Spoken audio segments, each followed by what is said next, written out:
we have the inside of a Honda grass catcher bag. This is the top of the inside of the bag. If left, small twigs and debris will tear the bag more. We need a material that is strong and flexible. Denim is a strong material.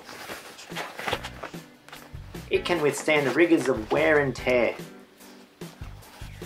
You could say that fixing things is in my genes. Keep your boots on for workplace health and safety. Cut the material large enough to cover all of the holes. In this case, I will use 2 pieces. Once we have the pieces cut, they are hand sewn. This video allows me to use much of my material. I should be doing stand up, but I have to crouch down instead. Once the main legwork has been done, we can start. Looks a bit patchy at this stage. Make sure you position things so you hide the bits. You don't have to win any home economics competitions with the sewing. Will denim work? Yes, it will. Denim is the fabric of society.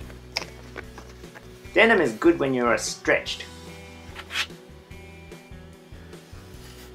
Well, I think it's all in the bag. Another case sewn up. Thanks for watching.